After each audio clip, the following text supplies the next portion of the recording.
அவர் முந்தி நம்மிடத்தில் அன்பு கூர்ந்தபடியினால் நாமும் அவரிடத்தில் அன்பு கூறுகிறோம் என்று வாசிக்கிறோம். முதலாவது நாம் அவரை நேசிக்கவில்லை, முதலாவதாக அவர் நம்மை நேசித்தார். அவர் முந்திக் கொண்டார். நம்ம நேசிக்கும்படியாக தேவன் முந்திக் கொண்டார். நாம் அவரை தேடவில்லை, அவர் நம்மை தேடி வந்தார்.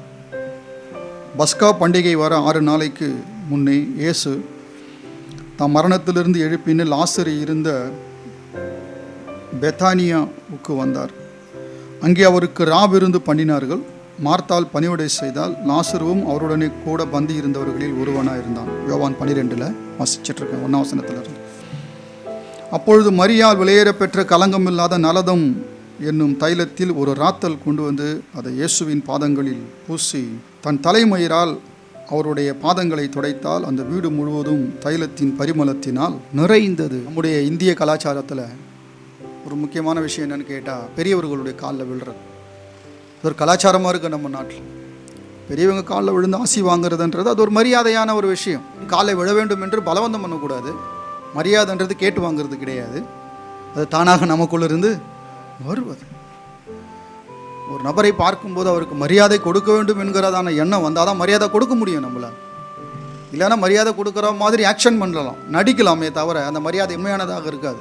என்ன கொஞ்சம் ஆக்ஷன் பண்ணி காட்டலாம். 13ஆம் அதிகாரத்தில் பஸ்கா பண்டிகைக்கு முன்னே இயேசு இவ்வுலகத்தை விட்டு பிதாவினிடத்திற்கு போகும்படியான தம்முடைய வேலை வந்தது என்று அறிந்து தாம் இவ்வுலகத்தில் இருக்கிற தம்முடையவர்களிடத்தில் அன்பு வைத்தபடியே முடிவு பரியந்தமும் அவர்களிடத்தில் அன்பு வைத்தார். முடிவு வரைக்கும் அன்பு வைத்தார். தேவன் நம்மிடத்தில் முடிவு வரைக்கும் அன்பா இருக்கிற தேவனாக இருக்கிறார். உலகத்தில் எத்தனை பேர் முடிவு வரைக்கும் அன்பா இருப்பாங்கன்னு தெரியாது. இறுதி வரை நேசிக்கிறவர் நம்முடைய ஆண்டவராக இயேசு கிறிஸ்து மட்டுமே.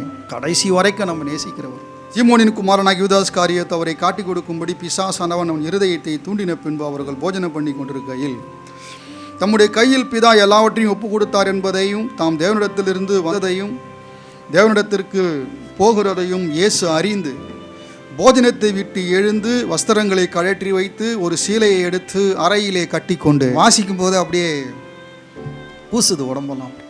நம்ம செய்ய மாட்டோம் இதெல்லாம். நம்ம கலாச்சாரம் என்ன, பெரியவர்கள் காலில் விழுந்து ஆசி வாங்குவது, அவர்களை கனம் பண்ணுவது. கர்த்தருடைய அன்பை இங்கே பாருங்கள். இவ்வளோ பெரிய நேசர் நம்முடைய நேசர், ஆழ்ந்த அன்பு அவருடைய அன்பு. அறையிலே கட்டி கொண்டு பின்பு பாத்திரத்தில் தண்ணீர் வார்த்து சீஷர்களுடைய கால்களை கழுவவும் தாம் கட்டியிருந்த சீலையினால் துடைக்கவும் தொடங்கினார். 12 பேரையும் அமர வைத்து விட்டு கால்களை கழுவினார். அந்த இடத்துல பேதுருவும் இருக்கிறான், யூதாஸ் காரியத்தும் இருக்கிறாங்க. அவர்கள் யார் என்று இயேசு கிறிஸ்துவுக்கு நன்றாக தெரியும். உங்களில் ஒருவன் என்னை காட்டி கொடுப்பான். சேவல் 2 தரம் கூவதற்குள்ளே நீ என்னை 3 தரம் மறுதலிப்பானுங்கிற பேதுரும் அதில் இருக்கிறான். எல்லாரும் ஓடிவிட போகிறார்கள். இவர் சிலுவைக்கு போகும்போது யாரும் பக்கத்தில் இருக்க போகிறது இல்லை, தெரியும். இயேசு எல்லாவற்றையும் அறிந்திருந்தார்னு சொல்லப்படும்.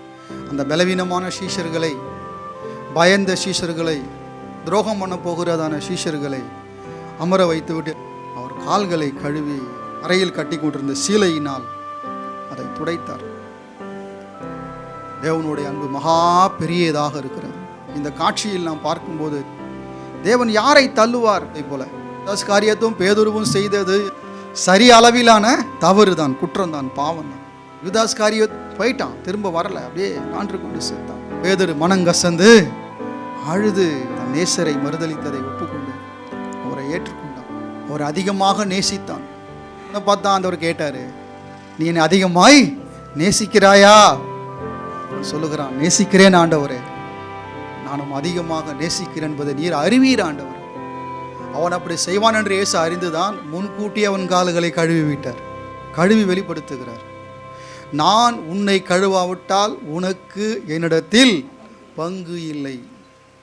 நீங்கள் நல்லவர்களாக இருக்கிறதுனால, தூயவர்களாக இருக்கிறதுனால, புனிதர்களாக இருக்கிறதுனால் இங்கே அமர வைக்கப்படவில்லை. நான் உங்களை கழுவி இருக்கிறேன். நான் உங்களை கழுவாவிட்டால் என்னிடத்திலே உங்களுக்கு பங்கு இல்லை. இயேசு அந்த செயலை செய்திராவிட்டால், கழுவுகிற அந்த பணியை இயேசுநாதர் அன்றைக்கு அங்கே செய்திராவிட்டால் அவர்களுக்கு மட்டுமல்ல, நம் ஒருவருக்கும் அவரிடத்திலே சேர என்னல்ல பங்கு இல்லை. இதை கேட்ட உடனே பேதுரு சொல்கிறான், ஆண்டவரே என் கால்களை மட்டும் இல்லை ஆண்டவரே, என் தலையையும் சேர்த்து கழுவும் ஆண்டவரே. என் மனதில் அழுக்கு நிறைந்து இருக்கிறது ஆண்டவர், என் சிந்தையிலே அழுக்கு நிறைந்து இருக்கிறது. என் தலையையும் என் கைகளையும் எல்லாவற்றையும் கழுவும் ஆண்டவரே. 12ஆம் அதிகாரத்தில் அவள் இயேசுடைய பாதத்தருகே அவள் கண்ணீரால் நனைத்து துடைத்து அதை கனம் பண்ணுகிறாள். இயேசுக்கு அப்படியே அந்த ஸ்தானத்திலே இல்லை, அவர் கீழே இறங்கி வருகிறார். இப்படிப்பட்ட கடவுள் யாருக்கு கிடைப்பாங்க? நிகர் இல்லாதவர், எதோடும் யாரோடும் ஒப்பிடப்பட முடியாதவர் நம்முடைய தேவன், நிகரற்றவர் நம்முடைய தேவன். ஒரு அன்பு நிகரில்லாத அன்பு, ஒரு இரக்கம் நிகரில்லாதது, ஒரு உருக்கம் நிகரில்லாதது, அவர் தயவு நிகரில்லாதது, நிகரற்றவர் நம்முடைய தேவன். இந்த வாழ்க்கையில் முக்கியமானவர், விலையேற பெற்றவர்.